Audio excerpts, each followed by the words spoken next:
నమస్కారం అందరికీ. యుధిష్ఠిరరామాయణ 33 రోజుల యాత్రలో ఇవాళ 5వ అధ్యాయం. మహర్షి విశ్వామిత్రుడు రాముడు మరియు లక్ష్మణుడితో కలిసి మిథిల వైపు ప్రయాణిస్తున్నాడు. ఒక అందమైన తపోవనం దగ్గర ఆగాడు. ఆ తపోవనం శుద్ధంగా, ప్రశాంతంగా, చెట్లు, చలికానికి నిద్ర కూడా ఇచ్చేలా ఉంది. కానీ అక్కడ ఎవ్వరు కనిపించలేదు. ఇది చూసి శ్రీరాముడు ఆశ్చర్యపడ్డాడు. అప్పుడు విశ్వామిత్రుడు చెప్పాడు, ఇది మహర్షి గౌతముడి ఆశ్రమం. ఆయన ఇప్పుడు హిమాలయాలలో తపస్సులో ఉన్నారు. ఈ ఆశ్రమంలో ఆయన పత్ని అహల్య కూడా ఉండేది అని. అహల్య అందం లోకంలో ప్రఖ్యాతం. ఆ అందం దేవేంద్ర మనసును కూడా కలిచే వేసింది. ఒకరోజు మహర్షి గౌతముడు నదికి స్నానం కోసం వెళ్ళినప్పుడు దేవేంద్ర గౌతముడి రూపం ధరించి ఆశ్రమంలో ప్రవేశించాడు.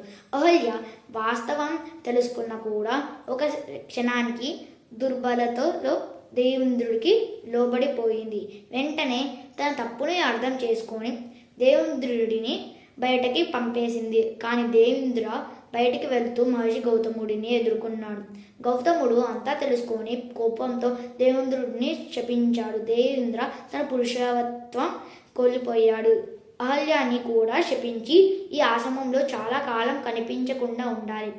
అయోధ్య యువరాజుడు శ్రీరాముడు ఇక్కడికి వచ్చినప్పుడే నీ శుద్ధి జరుగుతుంది అని చెప్పాడు. శాపం ఇచ్చి మహర్షి గౌతముడు మళ్ళీ హిమాలయాలకు వెళ్ళిపోయాడు. చాలా సంవత్సరాల తర్వాత శ్రీరాముడు ఆ ఆశ్రమంలో అడుగు పెట్టగానే అహల్యకి శుద్ధి లభించింది.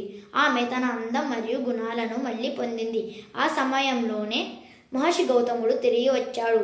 ఇదంతా దైవ సంకల్పం అని అర్థం చేసుకొని శ్రీరాముడిని ఆధారంగా సత్కరించాడు. అహల్య విముక్తి తర్వాత మహర్షి విశ్వామిత్రుడు రాముడు మరియు లక్ష్మణుడితో కలిసి రాజజనకుడికి సభ ప్రయాణం ఆరంభించాడు. రేపు 6వ అధ్యాయంతో కలుద్దాం. 33 రోజుల రామాయణం యాత్ర కొనసాగుతుంది. Signing off.